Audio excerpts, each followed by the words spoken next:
Hello friends, मैं Shiv Kumar Saini. Radiography इन हिंदी में आपका स्वागत है। और आज का हमारा टॉपिक है मैग्निफिकेशन मोड फ्लोरोस्कोपी। फ्लोरोस्कोपी को मैग्निफिकेशन मोड में किस तरह से उपयोग में लिया जाता है। देखिए, ये बहुत ही इंपॉर्टेंट टॉपिक है और कम्पिटिटिव एग्जाम के अंदर इसमें से बहुत ही एमसीक्यूज बनते हैं और लगभग इसी में से एमसीक्यूज आते हैं। तो देखिए कैसे होता है, हम टॉपिक की ओर बढ़ते हैं। देखिए, उससे पहले मैं आपको फ्लोरोस्कोपी का एक बेसिक इंट्रोडक्शन दे देता हूँ। फ्लोरोस्कोपी के अंदर ये क्या होता है, इनपुट फॉस्फर होता है, जिसके अंदर जो इनपुट स्क्रीन होती है, इसके अंदर बाहर की ओर इनपुट फॉस्फर है और अंदर की ओर फोटो कैथोड है।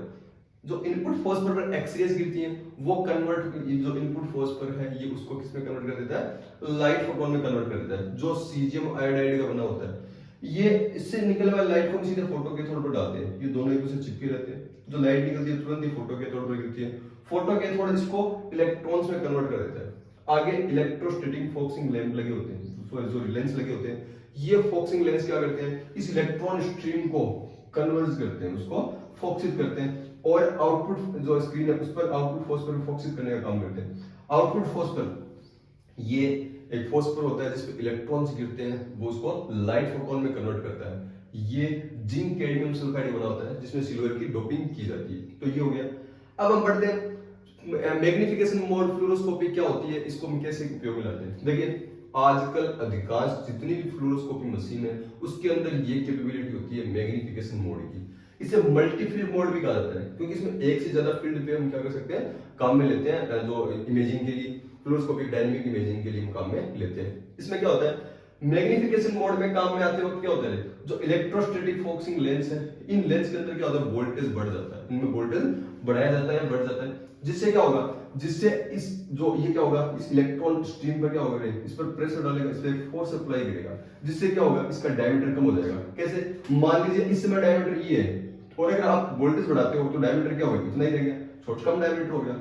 उससे क्या होगा, उससे जो आपका जो फोकल पॉइंट है, जो आप आउटपुट फोर्स के पास में था, वो अब यहां से दूर शिफ्ट हो जाएगा। इससे क्या हो जाएगा, दूर शिफ्ट हो जाएगा। और इससे क्या होगा, जो पहले जो सारे इलेक्ट्रॉन्स थे वो ऐसे कैसे जाके आउटपुट फोस्फर पर क्या बना रहे थे, इमेज बना रहे थे। लेकिन अब इस सेंट्रल पार्ट के इलेक्ट्रॉन क्या होंगे, इस आउटपुट फोस्फर पर इमेज बनाएंगे। यानी इतने से पार्ट की इमेज इस फोस्फर पर बनेगी तो आपका क्या होगा, इमेज के अंदर एक मैग्निफिकेशन क्रिएट हो जाएगा, एक मैग्निफिकेशन इसके अंदर उत्पन्न हो जाएगा।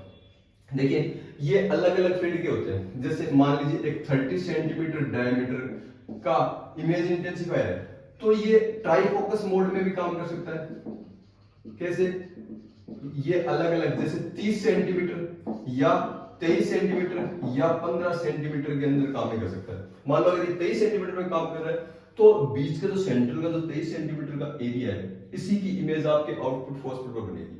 और जो पेरिफेरी के जो इलेक्ट्रॉन्स हैं, ये इलेक्ट्रॉन क्या होते हैं, मिस हो जाते हैं, ये आउटपुट फोस्फर तक नहीं पहुंचते, इमेज फॉर्मेशन में इनका कोई योगदान नहीं होता।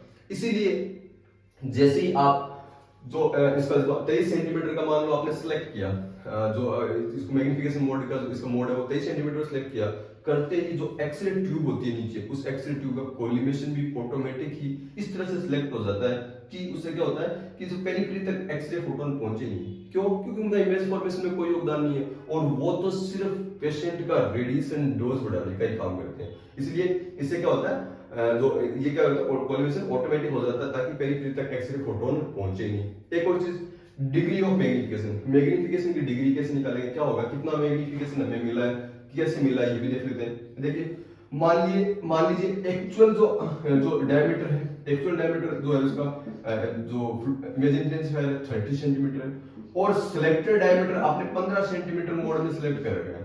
तो आपका जो मैग्निफिकेशन फैक्टर होगा वो क्या होगा, 30 सेंटीमीटर अपॉन 50 सेंटीमीटर, यानी क्या होगा, 2x। ये इमेज को दुगनी करके दिखाएगा। इसका डिग्री ऑफ मैग्निफिकेशन क्या है, 2x हो गया। इमेज को दुगनी करके हमें शो करता है, ये दिखाता है। चलिए, इसके अलावा हम कुछ चीजें और देखते हैं।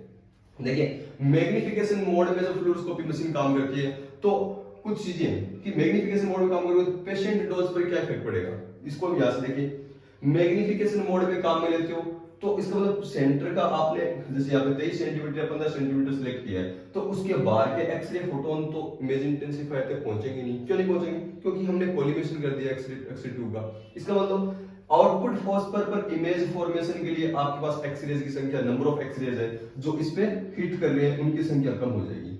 और नंबर ऑफ एक्सरेज कम होगा तो क्या होगा, यहाँ पे कम लाइट फोटोन निकलेंगे, कम इलेक्ट्रॉन निकलेंगे, कम इलेक्ट्रॉन पहुंचेंगे तो कम आउटपुट फोर्स पर इंटेंसिटी होगी, यानी आपकी इमेज क्या होगी, नॉइजी इमेज होगी। क्या होगी, नॉइजी इमेज होगी। उसकी ब्राइटनेस भी कम होगी। इस कंडीशन में क्या करते हैं हम इसकी यहाँ पे एक्सपोजर या एमएस है, जो एमएस या एक्सपोजर है उसको हम क्या करते हैं, बढ़ा देते हैं, जिससे ज्यादा एक्सरे फोटोन पहुंचेंगे। और ज्यादा एक्सरे फोटोन अगर हमने एमएस बढ़ाया है तो वो पेशेंट का रेडिएशन एक्सपोजर को क्या करेगा, बढ़ाने का काम ही करेगा, वो पेशेंट के रेडिएशन एक्सपोजर को बढ़ाएगा। इसका मतलब मैग्निफिकेशन मोड पे काम करते समय पेशेंट का रेडिएशन डोज बढ़ जाता है। पेशेंट का रेडिएशन डोज क्या होता है, बढ़ जाता है। दूसरा है कि मैग्निफिकेशन मोड और स्पेशल रिजोल्यूशन पर क्या इफेक्ट पड़ेगा। देखिए, मैग्निफिकेशन मोड में आप काम करते हो तो स्पेशल रिजोल्यूशन बढ़ जाता है। क्यों, इमेज मैग्नीफाई हो जाती है। छोटी स्ट्रक्चर है, जो स्मॉल स्ट्रक्चर है वो भी क्या होती है, बड़ी दिखती है, और बड़ी दिखेगी तो स्पेशल रिजोल्यूशन बढ़ जाता है। स्पेशल रिजोल्यूशन को हम किस में मापते हैं, स्पेशल रिजोल्यूशन को हम लाइन पेयर पर मिलीमीटर में मापा जाता है। और फ्लोरोस्कोपिक सिस्टम इमेज इंटेंसिफायर है, इसका जो स्पेशल रिजोल्यूशन है ये 4 से 6 लाइन पेयर पर मिलीमीटर होता है। कितना होता है, 4 से 6 लाइन पेयर पर मिलीमीटर होता है। लेकिन ये बहुत ज्यादा डिपेंड करता है आपका जो व्यूइंग और रिकॉर्डिंग सिस्टम है, जो कैमराज काम में लिया आपने रिकॉर्डिंग के लिए, जो फोटो स्पॉट डिवाइसेस या फोटो की स्पॉट कैमरा ये क्या काम में लिया, उस पर भी डिपेंड करता है। इसकी रिजोल्यूशन तो अच्छी खासी है, स्पेशल रिजोल्यूशन अच्छा खासा होता है, लेकिन हम किस तरह से डिस्प्ले करेंगे, कौन सी टेक्नोलॉजी काम करेंगे, उस पर भी ये डिपेंड करता है। जैसे सीआरटी मॉनिटर अगर आप डिस्प्ले करते हो सीआरटी मॉनिटर, तो उसका रिजोल्यूशन तो 1 to 2 लाइन पेयर पर मिलीमीटर ही होता है, जबकि आपका जो इमेज इंटेंसिफायर आपको क्या रिजोल्यूशन दे रहा है, 4 to 6, लेकिन हम उसको सही से डिस्प्ले कर ही नहीं पा रहे, क्योंकि सीआरटी मॉनिटर का जो डिस्प्ले का जो रिजोल्यूशन क्या होता है, 1 to 2 लाइन पेयर पर मिलीमीटर होता है।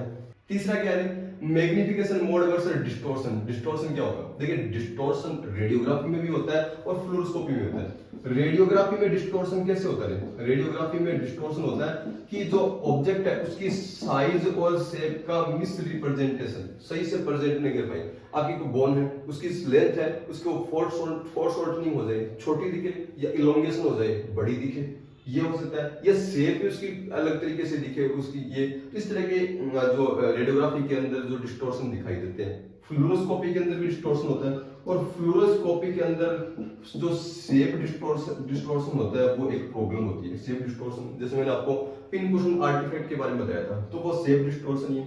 ये शेप डिस्टॉर्शन ये किस कारण से होता है, देखिए यहाँ पे जो फोटो कैथोड है, इस फोटो कैथोड की जो पेरिफेरी पे जो इलेक्ट्रॉन है इमिट होते हैं, इन पेरिफेरी के इलेक्ट्रॉन पर हमारा जो कंट्रोल है वो इनएडिक्वेट होता है। क्या होता है, पर्याप्त कंट्रोल नहीं होता। किन पर, जो पेरिफेरी के इलेक्ट्रॉन्स हैं उन पर सही से कंट्रोल नहीं होता, और उनकी फोकसिंग भी हम सही से नहीं कर पाते पेरिफेरी में। एक तो ये कारण हो गया।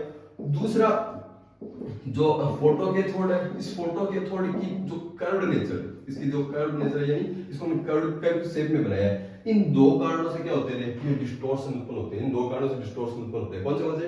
पहला तो जो पेरिफेरी के जो इलेक्ट्रॉन्स इमिट हो रहे हैं फोटो कैथोड पर, उन पर हमारा पर्याप्त कंट्रोल नहीं होता, उनको हम सही से फोकस नहीं कर पाते, और इस फोटो कैथोड की जो कर्व्ड नेचर बनाई है हमने, इसके कारण से होते हैं।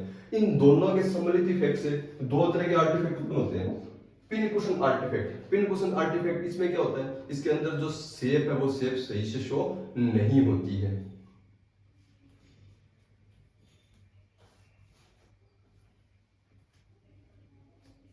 इसमें इमेज का जो मैग्निफिकेशन है वो इनइक्वल होता है, यानी जो किनारों पर मैग्निफिकेशन ज्यादा होता है, बीच में मैग्निफिकेशन कम होता है, जिसे हम पिनकुशन आर्टिफैक्ट या पिनकुशन अपीयरेंस भी कहते हैं। एक और चीज, फोटो कैथोड की इसी प्रॉब्लम के कारण क्या होता है, जो इमेज में मिलती है उस इमेज की पेरिफेरी के अंदर ब्राइटनेस होती है वो कम दिखाई देती है। पेरिफेरी पर ब्राइटनेस वो क्या होती है, कम होती है, उसके जो होती है उसे हम विग्नेटिंग आर्टिफैक्ट भी बोलते हैं। इसको क्या होता है, विग्नेटिंग आर्टिफैक्ट इसको बोला जाता है। तीसरी चीज है, तो चौथी चीज है मैग्निफिकेशन मोड वर्सेस नॉइस। देखिए नॉइस क्या होता है, जो अपर्याप्त या इनसफिशिएंट इंफॉर्मेशन होती है उसके साथ उस इंफॉर्मेशन के द्वारा किसी इमेज का फॉर्मेशन करेंगे तो उससे नॉइस उत्पन्न होगा। और नॉइस को हम कैसे पहचानते हैं, इमेज के अंदर ग्रेनी अपीयरेंस आती है, ग्रेनी क्या होती है, ग्रेनी अपीयरेंस होती है, दानेदार अपीयरेंस होती है, वो नॉइस को लाती है। इसका मतलब वहां पे पर्याप्त संख्या में इंफॉर्मेशन नहीं थी, लाइट फोटोन नहीं थे, या एक्सरे पर्याप्त संख्या में नहीं थी। फ्लोरोस्कोपी के अंदर भी होता है, मैग्निफिकेशन काम में लिया तो पेरिफेरी के इलेक्ट्रॉन तो है ही नहीं, पेरिफेरी के इलेक्ट्रॉन जो पेरिफेरी के एक्सरेज है वो गायब हो गई, सेंटर में जितनी एक्सरेज थी उनसे इमेज बनेगी, यानी एक्सरेज की संख्या कम हो गई तो कम इंफॉर्मेशन यहाँ पे पहुंचेगी, तो इमेज पर क्या होता है, नॉइस उत्पन्न होता है। इसका सॉल्यूशन वही है, एमएस बढ़ा दो, पर्याप्त मात्रा में एक्स रेज पहुंचेंगी, पर्याप्त मात्रा में इलेक्ट्रॉन्स उत्सर्जित होंगे, वो यहाँ पे पर्याप्त मात्रा में लाइट फोटोन में कन्वर्ट होंगे, जिससे क्या होगा, आपको पर्याप्त मात्रा के अंदर क्या होगा, आपकी इमेज के अंदर ब्राइटनेस होगी, जिससे नॉइस कम होगा। तो ये था मैग्निफिकेशन मोड फ्लोरोस्कोपी। एक नए वीडियो के साथ आपके सामने जल्दी उपस्थित होऊंगा, तब तक के लिए धन्यवाद।